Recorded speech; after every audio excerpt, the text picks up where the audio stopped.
Yes, Heavenly Father, we thank you, God. Maraming salamat, Panginoon po, sa araw na to, na kami po'y narito muli upang magpuri, umawi, sumamba sa inyo. Panginoon, sa oras na to, buksan mo ang aming isip, buksan mo ang aming tenga, ang aming puso sa pakikinig na iyong mga salita. Palimutan mo na yung malatang sumpader na po yung lugar ito, na walang pwedeng sumaling na anumang gawa ng kaaway. At sa pagkakataong ito, kaming kayo lamang ang aming inianyayahan sa lugaring ito, ang presensya mo. At ang mga salita mo na titi mo sa aming puso at isipan. Maraming po salamat. For you, Lord, the highest praises and glory. In Jesus' name we pray. Amen. Amen. Hallelujah. Magandang umaga po sa inyong lahat at magandang umaga sa ating Panginoon. Thank you, O God. Kasi napakaganda ng birthday gift sa akin ni Lord. At dito sa harap at maghahayag ng mga salita niya. We are family. Our church is Family Life, Christian Church of the Philippines. And we are the family of God. Ito po ay nagsisenter in the concept of Christian Church as a spiritual family. A spiritual family. Meron tayong kanya-kanyang pamilya. At tunay po, saksi ako sa himalang ginagawa ng Panginoon. Once na mag-asawa ay palaging magkasamang nananalangin. Totoo po sinabi ni Pastor Mo. Kasi subok na po yan namin magkasama. Na pagka kami nagpe-pray, lalo-lalo na po, napakasarap manalangin pag ibang tao ang pinagpe-pray, answer prayer po. Pagka sarili mo pang kahilingan, medyo may right timing siya din. Pero pag ibang tao, lalo na pag ang prayer mo para sa taong yun ay kagalingan, answered prayer agad. Yun po yung mga, because we are a spiritual family. At ine-emphasize po nito ang unity, love, at shared faith among believers. Tayo po, yung exploration idea that through Christ, ando dun yung fostering a sense of belongings. Nabibilang tayo sa isa't isa bilang isang anak ng Diyos. Kinship within the church community. At hindi lang po yun. Ina-highlight din dito ang importansya ng pag-ibig, pagpapatawad, at yung mutual support ng pamilya. Ini-encourage din po natin yung believers at non-believers to treat each other affection. Tayo po'y nagiging liwanag, tayo po'y nagiging asin sa komunidad na ito. Sige po, tayo po'y basahin natin sa Ephesians 2 verse 19. Okay? Pakilabasa lang. Ephesians 2 verse 19. Consequently, you are no longer foreigners and aliens, but fellow citizens with God's people and members of God's household. Imagine, members of God's household. Hallelujah. Napakasarap po pakinggan. Ito pong verse na to, nag-highlights po that through faith in Christ, believers are adopted in God's family. Inadopt po tayo bilang anak niya. At hindi lang yun. At naging part tayo ng household. No longer separated from Him or each other. So, andun po yung pagkakaisa dapat. Andun po yung pagmamahalan. Meron pong mga qualities ang family of God. And we are called to be the Holy Family. We have 10 qualities of the Holy Family. Ano po yun? Una po, reverence for God. Reverence for God, yung Holy Family po places God at the center of their lives. Always and forever po, gawin nating sentro ng ating pamumuhay ang Diyos. Ano man ang pinagdadaanan, May sakit ka man, malubha o hindi. May paghihirap kang baon ka man sa utang. Ano man yung pinagdaraanan, still, ang sentro ng buhay mo ay ang Diyos. Wala tayong ibang malalapitan, kundi ang Diyos lamang.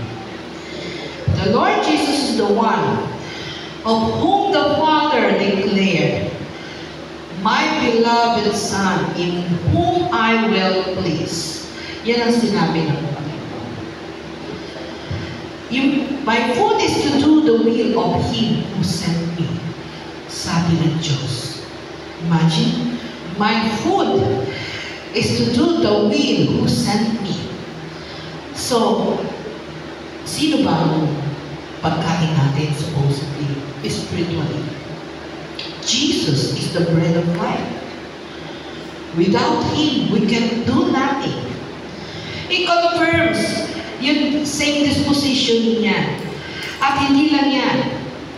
Example na lang natin si Mary. Siya ay dedicated to God from childhood. As her life was a constant reverence in honor of God.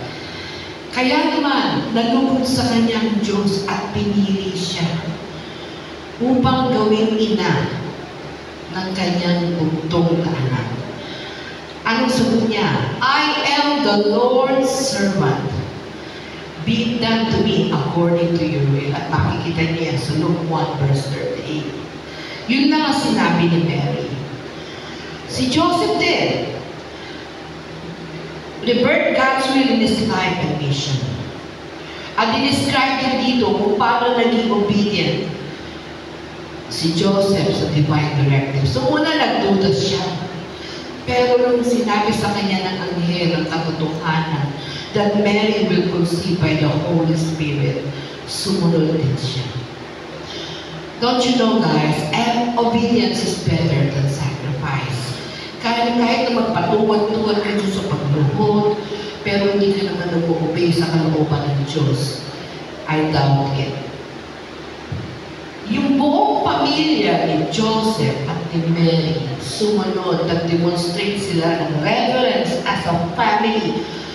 At hindi lang yun, pinakita dito, yung devotion ni Jesus to His Father's house. At ano dun yung gratitude sa buhay nila. At hindi lang yun, yung gratitude ng Diyos na kung saan dineliver ni Jesus ang buong mundo from slavery. Slavery against the words of the enemy. At yan ay ang kasalanan. At hinalaw ng God sa kanyang reign, allowing Him to shape our lives in a holy ways by accepting Jesus as your Savior and God and follow His will. Hindi lang doon natatapos ang buhay natin. Ano pa po? Pangalawang qualities ng isang holy family. Honor and respect. Bakit po? Bawat membro ng family, yan, kaya tamang-tama yung testimony kanina talaga ni Pastor, eksakto sa aking word. Praise God. Bawat membro ng family, or holy family, or the family of God, honor and respect one another. Ang babae nagpapasakop sa asawa, at ang lalaki nagmamahal sa pamilya. Maging ang mga anak sumusunod sa magulang. So, it teaches that honoring parents atones for sins, ensures answered prayers, and builds a house of justice. Sinasabi po nito, sacrificial love means putting the needs of others above one's own for the sake of greater good. So, at hindi ba alam, napakahirap i-maintain ng isang pamilya sa isang ama ng tahanan, maging sa isang ina ng tahanan. Kaya marami pong nagkakahiwalay. Marami pong mag-asawang hindi nagkakasundo. Dahil pinauunahan nila ang kanilang pag-uugali kaysa ang pagsunod sa Diyos. Hindi nila pinangahawakan ang salita ng Diyos na sino mong pinag-isa ng Diyos ay walang pwedeng paghiwalayin ng tao. I remember those things dahil yan ang pinanghawakan ko sa buhay namin mag-asawa. At kailanman, hindi yan mababaring sapagkat alam ko, lahat mapapawi sa lupa, subalit ang salita ng Diyos ay hindi mapapawi. Parents often embody this by making sacrifices for their children's needs. Self-giving love mirrors God's own sacrificial love for humanity. Totoo po, may mga magulang talaga na nagsasacrifice para sa kanilang anak. At yan po'y nag-mirror kung paano mo nag-sacrifice si God sa kanyang anak, isang buktong na anak. Kung sinendya dito sa lupa upang magpapako sa krus at iligtas sa ating mga kasalanan. He gave up His life for us. At isang napakalaking pagpapahalaga po yan. Dahil kung wala si Jesus sa buhay natin, siguro ang gulo-gulo ng daigdig. Ang gulo-gulo ng buhay mo. Ang gulo-gulo ng bahay mo. Sumunod ay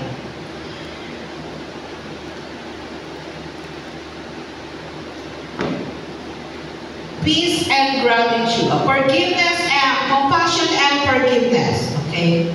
Ano sabi din? Pakibuksan ka namin dyan sa Colossians 3 verse 13 and 14. Yeah.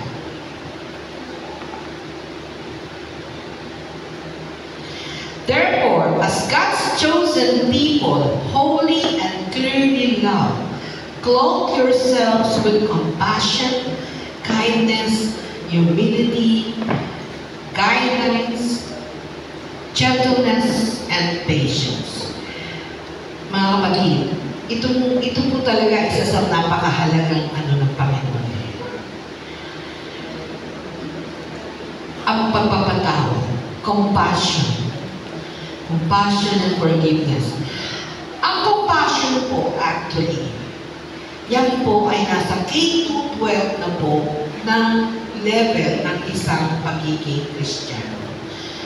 Kung ang pananampalataya mo ay umabot ka na sa K-12, kasi just like what I taught, tinuro ko yan sa discipleship ng ministry, ng intercessory ministry. Yung K1 hanggang K12. From grade 1 hanggang grade 12. Yung K-12 po, yun po, andun na po yung na-reach ninyo, yung compassionate heart. Andun na po yung pagiging mahabagin. Andun na po yun na pag may humingi ng panalangin sa'yo, hindi pwedeng mamaya na lang. Hindi po pwede. Andun po yun na kahit anong ginagawa mo, kahit anong gagawin mo, pag may humingi ng panalangin sa'yo, ora mismo, you're going to pray for him or for her. At nandun yung kahabagan na sa halip na magalit ka sa ginagawa niya, kakahabagan mo ang kaluluwa niya dahil nakakalimot siya. Kakahabagan mo siya dahil sa mga maling ginagawa niya. Kakaawaan mo siya dahil naliligaw siya ng landas. So what do you have to do? Pray. Pray for them. Pray for him. Pray for her.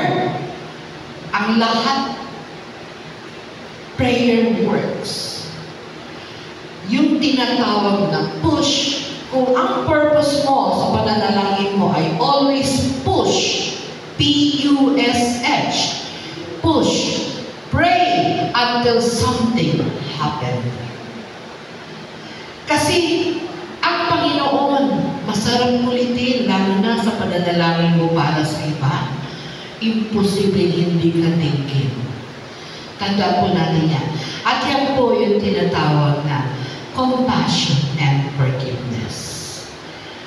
Napakasarap pong isipin dahil ang Panginoon natin Jesus ay having a compassionate heart. Kaya nga, lagi natin isipin sa puso natin, pag nararamdaman na natin na medyo nagagalit na tayo, medyo naiinis na tayo, tumahimik na lang po tayo manalangin. Lord, I don't like this kind of heart. Change my heart, O God. Make it ever true. Change my heart, O Lord. May I be like you. Boom, tandaan nyo. And release forgiveness. Once humingi ka ng tawad sa Panginoon habang ikaw ay nananalangin, Panginoon, patawarin mo kami sa lahat ng aming mga kasalanan, pakalinisin mo ang aming puso, kasama po nun. At Panginoon, pinapatawad ko na rin po lahat na nagkasala sa amin. Lahat na nagkasala sa akin, lahat na nanlait sa akin, lahat na nag-chismis sa akin, lahat na nag-traitor sa akin. And I speak blessing unto them. With that, tanggal ang burden mo. Masarap kumilos po na ang puso mo ay walang laman. Walang laman ng galit, walang laman ng tampo, dahil andun po yung compassion ng Panginoon. Okay, next. Ano sinasabi ng Panginoon sa number 4? Okay? Ito na po yung sacrificial love. Actually, sacrificial love means putting the needs of others above one's own. Yan. Ito na po yung sinasabi, kakainin mo na lang, ibibigay mo pa sa mas taong nangangailangan. It is always happening to us. Yung pang hindi ko matiis, minsan wala nang pambaon ng anak ko bukas, pero may nangangailangan. I would rather give it to her. Ang anak ko bawasan pa ako sa akin. Hindi lang nangyayari po yun. Totoo po yung mga pangyayari yun. Bakit ito yung tinatawag sa sacrificial love? It embodies by making sacrifices for your own children, needs, education, well-being, and future. At hindi lang po yun. Kasi ang iniisip ko kasi palagi, Lord, ibinigay mo yung blessing na yan sa akin, Lord. Binigay mo ang anak ko bilang blessing. Kaya alam ko, Lord, pagtatagumpayin mo siya kung ano po yung ginagawa niya ngayon. Alam ko, Lord, makakagraduate siya, magkakaroon siya ng sarili niya. Anong buhay, maging stable ang buhay niya, magkakaroon siya ng sariling pamilya na may magandang buhay. At naglilingkod sa iyo. Always think of a positive thing. Always say of a positive word. The spirit of positivity is what Christ wants for us. Ayaw niya ng negativity. Pag nag-isip ka ng negative sa buhay mo, burden po yan. Bakit? It is a doubt. Doubtful spirit na hindi ka nagtitiwala sa aking Diyos na magbibigay sa akin ng katagumpayan. Self-giving love mirrors God's own sacrificial love for humanity. Ito po yung pagbibigay mo ng panahon ng pananalangin para sa kapwa. I remember, this week po, palagi ang prayer ko. Actually, 3 beses po ako nagpipray sa loob ng isang araw. Di nyo man ako nakikita rito dahil busy na po ako kasi sa aking schedule po sa trabaho, medyo hindi pa po stable yung schedule. Pero pag once na nag-work at home na po ako, magiging stable na po yung schedule ko. So, I still have 1 month to go po para maging work at home. But I really thank God kasi itong trabaho nito ay hiningi ko. I talk to God, seriously, Lord, give me 1 more chance to work. Napakahirap na po maghanap ng trabaho sa isang katulad ko. Actually, thank God kasi senior citizen na po ako ngayon. It's my 60th birthday. Pero parang walang nabago, no? Yan po kasi nasa Panginoon tayo.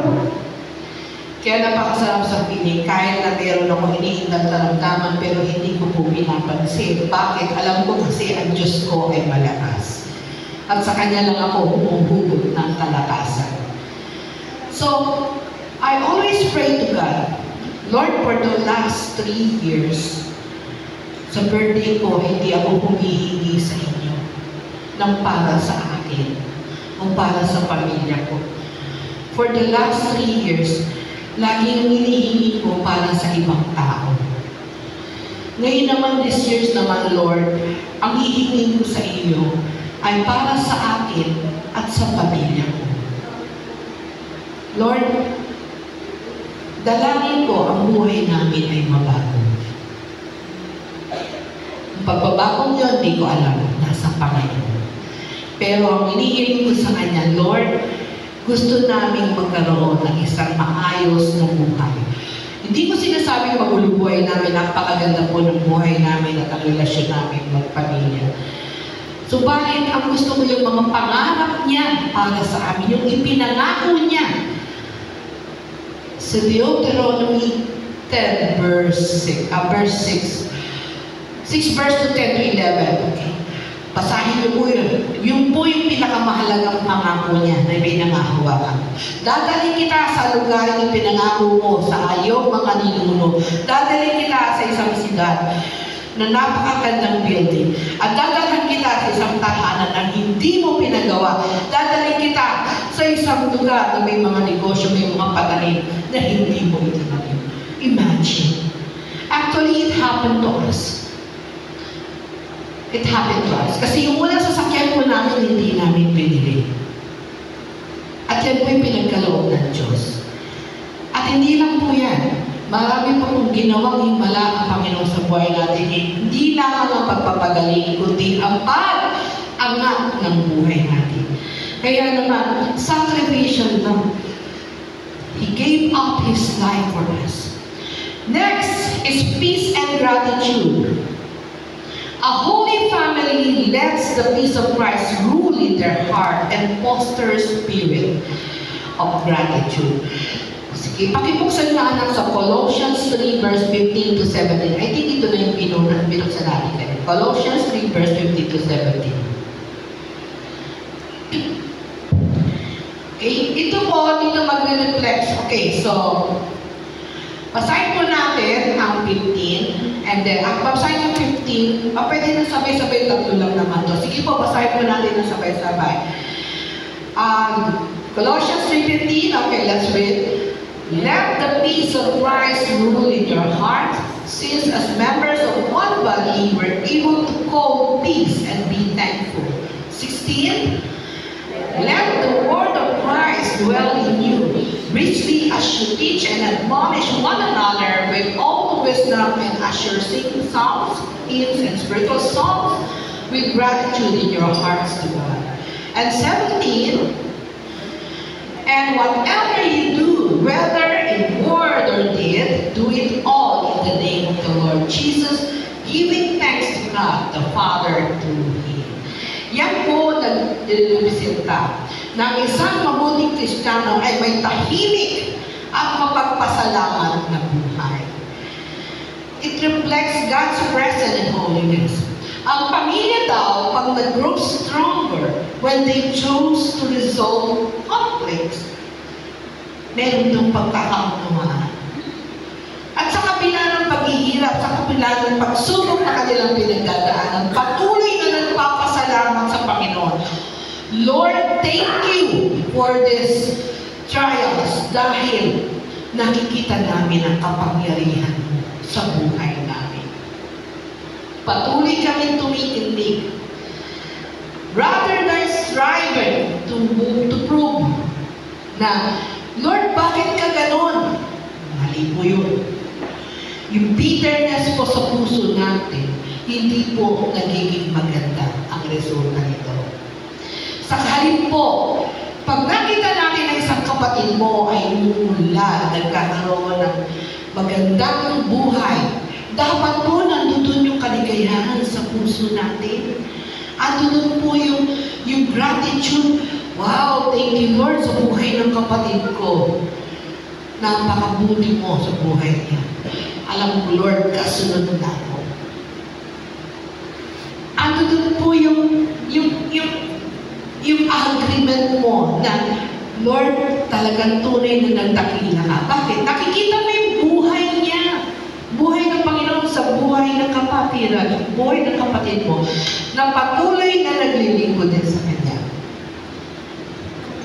Tandaan po natin, Things must not go on our own way. Palagi po natin isipin, consult God first before you make decisions in your life. Next, unity and shared purpose. Walking in God's ways unites a family. At ito po, according to Psalm 128, the fixed harmony, na kung saan yung family members thrive together like fruitful vines and olive plants. Alam niyo po, hindi man ako nakakatid dito kuminsan, natutuwa ako. I want to thank God. I-commend ko po yung mga ministry kasi patuloy niya nagpapatuloy. At patuloy akong natutuwa sa Panginoon kasi ano doon yung pagpapala na kung saan nakikita ko lumalago ang mga miyembro. Sabi ko nga Lord, gusto ko rin, alam mo, talagang pangarap ko po, sabi ko, Lord, namimiss ko na mag-share ng gospel. Namimiss ko na tumayo sa pulpito. Kaya nagulat ako. Actually, this day, wala kami ngayon. Last week po, wala din kami kasi nasa outreach program po kami ni JF. Yung event, yung katayan po ng asawa ko na event place. Napakabuti po ng puso ng batang yun. Birthday niya po last Sunday. Ang ginawa niya sa halip na birthday niya ay mag-celebrate. Siya po ay nag-outreach. Dinala namin ng mga pagkain, ng mga gamit, dinalaw namin ng mga bedridden, dun po sa Home for the Aged. At talagang, ang sarap po ng puso nung namimigay na kami ng mga gamit, ng mga pagkain. Pati anak ko, nag-distribute po na sila doon. Ako hindi na ako pumunta sa bedridden, bedroom. Ang dami po kasi room ng mga bedridden. Yun, nandun lang po sa pinaka-pantry nila. Yung mga nakakalakad, pero matatanda, may mga naka-wheelchair. Ang sarap po sa feeling, Lord. Sabi ko sa anak ko, anong nangyari? Sabi ko, ano ang daming bedridden? Oh, mama, nakakaawa. Imagine yung anak ko, awa-awa siya. Hindi na nga ako pumasok sa pinakaloob kasi nakikita ko, butod palat na po yung iba nakatulala na. Yun yung mga, alam niyo ba, napakasakit ng sinabi pa ng isang matanda. Sabi ng isang matanda, buti pa kayo na padalaw nyo kami. Ako nga yung pamilya ko Sa taon na akong di na nadalaw dito. Alam mo, tumusok sa puso ko yun, yung salitang yun. Bakit? Kasi, imagine sarili mong pamilya, iniwan ka doon. Di ba napakasakit? Alam niyo po, ang isang pamilya, puno-puno tayo ng pag-ibig na Diyos. Oo! Obligasyon natin paaralin pagtagumpayin ang anak natin. Pero hindi natin obligasyon hihian. Pero bilang anak, at upang sumunod ka sa utos ng Diyos, honor thy parents and thy mother, at ang kapalit nito ay long life. Obligasyon mo ngayon na sundin ang utos ng Diyos. Hindi mo obligasyon tulungan ang magulang mo. But because you are answering and you are following the will of God in your life, one of the 10 commandments of God, you honor mo ang father and mother mo. And how will you honor? You are going to help them. So, nakikita natin, unity and shared purpose. At hindi lang po yan, ito po yung Holy Family works towards shared goals. Meron tayong shared goals, creating a sense of purpose and fulfillment. Once andun po yung katagumpayan ng isang ministry, tagumpay na po ng isang buong church yun. Kaya nakaka-bless po, pag ang isang church ay nagkakaisa, ang isang church ay nagkakaunawaan, at with the same heart of helping each other and serving God, andun po yung unity na gustong ipahayag ng ating Diyos sa buhay natin. Number 7, obedience and humility. Obedience is better than sacrifice. Ito po ay nag-strengthen ng holiness. Ito po pinapakita kung paano si Jesus sumunod sa kanyang Ama. Kung paano si Jesus sumunod pasabit sa kanyang Ama. Na kahit anong sakit ang dinanas niya sa pagkarga ng krus na Kalbaryo, na kung saan ito'y ating mga kasalanan dahil sa pagsunod niya sa kanyang Ama. Diyos Ama, ano doon po yung talagang obedience niya at ang pagpapakumbaba. Napakasarap po. Tandaan po natin, ang sino mang nagpapakumbaba, itinataas ng Diyos. At ang bawat magulang, ang bawat anak na nag-grow at lumaki ng may humility sa puso, placing God above all. Tandaan nyo, patuloy na itataas sila ng ating Panginoon. Tandaan po natin yung tinatawag na pride. Yan po yung kayabangan. At hindi nyo po ba alam, yan po yung number 1 na kasalanan. Kaya po ang demonyo, kaya po si Satan, si Lucifer, na wala sa kalangitan ay dahil sa pride. Tinapon siya doon sa baba. Responsibility and care. Tandaan po natin, ang bawat pamilya sa family of God takes responsibility for one another. Ano doon po yung especially elderly and vulnerable. Tinatawag po ang mga kabataan to care for their aging parents. Hindi po yan dadalhin sa home for the aged. Alam niyo po ba, nakakatuwa nga, meron nung isang tauhan, si JM, siguro niya tayo sa cooking para kasama ng cook nila yun. May anak, pagpasok daw nila dun sa, kasi sumama yung anak ko, tsaka yung mga yun, kasama yung anak, narinig daw niya. Narinig din niya ang asawa ko. Sabi ng bata, itong taon yung bata, titignan, ay mama, pagtanda mo pala, dito kita dadalhin. Galit na galit yung nanay, walang yaka. Bata-bata mo pa, ganyan ang sagot ko sa akin. Imagine, doon ito sa joke, pero masakit ang joke yun. Di ba? Kasi po, ang bata, tinuturuan po yan magmula pagkabata. Sabi nga ng Panginoon, di ba, Proverbs 22 verses, train up a child in the way as he goes, and when he is old, he will not depart from it. Kung anong nakasanayan niya hanggang pagtanda niya, yun po ay makakasanayan niya. Kaya napakaganda po na responsibilidad natin bilang magulang, ituro natin sa anak ang tamang paraan ng pagmamahal at takot sa Diyos. God rewards acts of compassion. He remembers them with their mercy and blessing. Tandaan po natin, kahabagan natin ang ating kapwa na naliligaw ng Diyos. Huwag po natin silang kainisan. Huwag po natin silang kagalitan. Huwag po natin silang ituligsa. Huwag po natin silang laitin. Ay, kasi ganyan niya, kasi ganyan. Mali po yun. Mahabag po tayo sa tao yun dahil hindi niyo po alam kung anong pinagdadaanan niya. Kung ano man kayo man po lumagal sa pwesto niya, baliktarin man ng Panginoon yung posisyon niya. At ganoon din ang ginagawa sa inyo. Masakit po yun. So, bakit dito nagre-reflect na kung ikaw ay anak ng Diyos, Shekinah glory of God will be upon you. Nagliliwanag ka. Ngayon, paano ka magliliwanag kung ang kapatiran mo na may pinagdadaanan, chinismis mo pa? Di po ba napakasakit mo?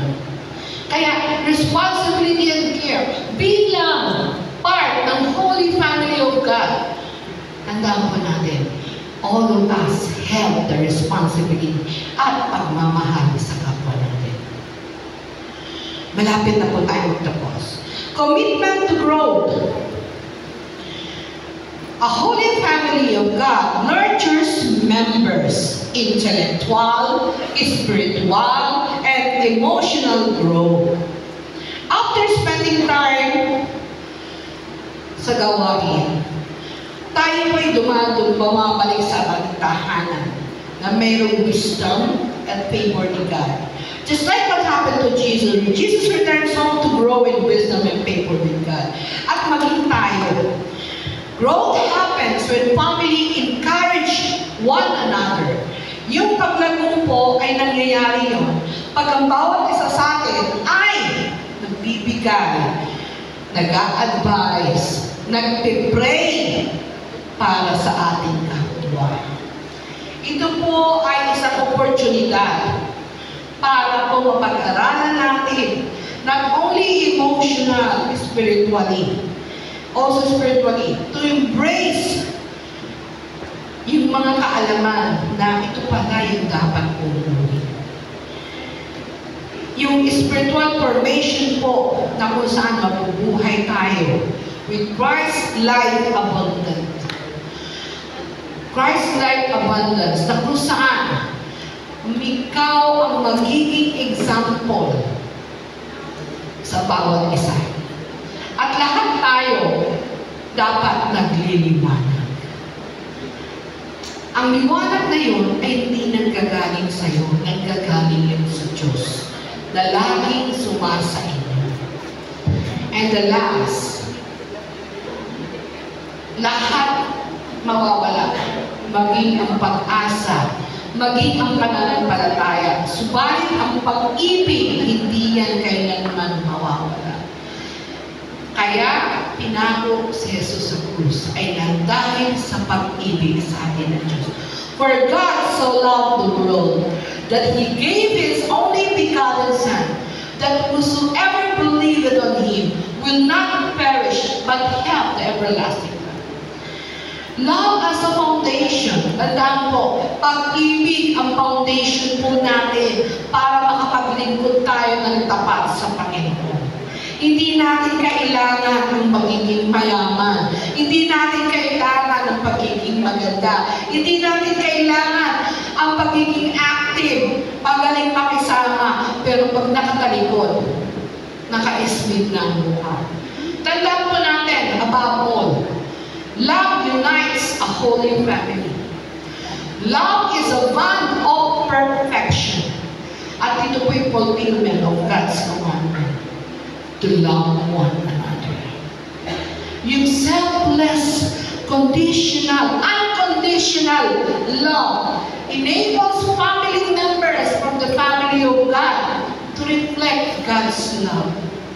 Kapatid, transforming your home, transforming your life into the place of holiness and grace. Marami po sa atin ang hindi alam na yung kapatiran mo, katabi mo ngayon ay may pinagdadaanan. Hindi mo alam na yung katabi mo ngayon ay may matindi na palang karamdaman. Marami po sa atin, hindi mo alam na yung kaibigan mo na sinisiraan mo ay mahal ka pala niya. Mga kapatid, yung virtue na to opens a family to blessings. Yung po yung tinatawag na divine favor, peace, answered prayers, and eternal life. Tandaan po natin, ang Diyos ay pag-ibig. Kung ikaw ay tunay na nagmamahal sa Diyos, dapat pag-ibig ang laman ng puso. Hindi ang sukatan ng chismis na sinabi sa iyo. Ang Panginoon po is having a very compassionate heart. Tandaan po natin, ang Panginoon ang pinupuntahan natin dito. Hindi ang kapatiran na natitisod ka. Saan lang tayo naroon? Ano man ang ginagawa mo, tumawag ka sa Diyos. Ang Diyos ay sumasayo. Ano man ang pagkakataon, ano mang lugar, ano mang sitwasyon, tumawag ka sa Diyos. Ang Diyos ay sasagot sa iyo. Kailanman hindi natutulog ng Diyos. Kailanman hindi bigyan ng Diyos. At bilang pamilya ng Diyos, a family of God, we from the family life Christian Church, tandaan po natin, ito yung isang pamilya ng Diyos. At ang kailangan ng Diyos sa atin ay patunayan na anak niya tayo. Patunayan natin na tayo ay anak ng Diyos. Ano po ba? Sige po, tayo pa tumayo.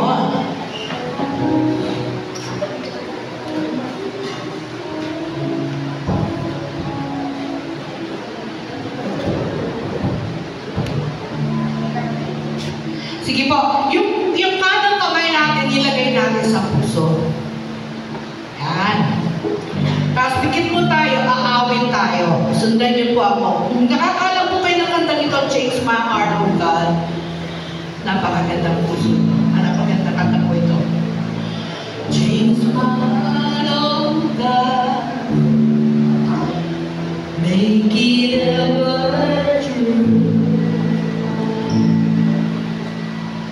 Change my heart, oh God. May I be like you. Change my heart, oh God. Make it ever true. Change my heart, oh God. May I be like you. Change my heart, oh God. Make it ever true. Change my heart, oh God. May I be like you. Once again, change my heart, oh God. Change my heart.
Palitan mo ang mga aming mga puso, Lord. Ang puso, Lord, ang aming lumang puso, Lord, itinatapo namin ito sa hanes. At ang bagong puso na hinihingi namin, Lord, ilagay mo sa aming puso. Isang pusong panayan, isang pusong mapagpapaba, isang pusong mapagpatawad, Lord. Lord, ang puso ito, Lord, na pusang tulad ng puso mo, God, ay patuloy na panghahawakan namin sapagkat ang pag-ibig mo, ikaw ang pag-ibig sa buhay namin. Lord, maraming pong salamat sa pagkakataon ito. Dala-dala namin ang katagumpayan, dala-dala namin ang pagmamahal, dala-dala namin ang pag-ibig mo. Hallelujah, hallelujah.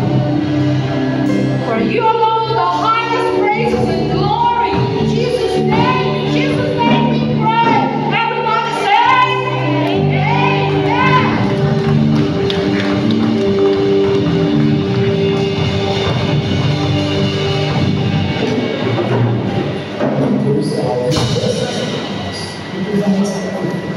Our work, our business, and our life. Now, it's time to follow God.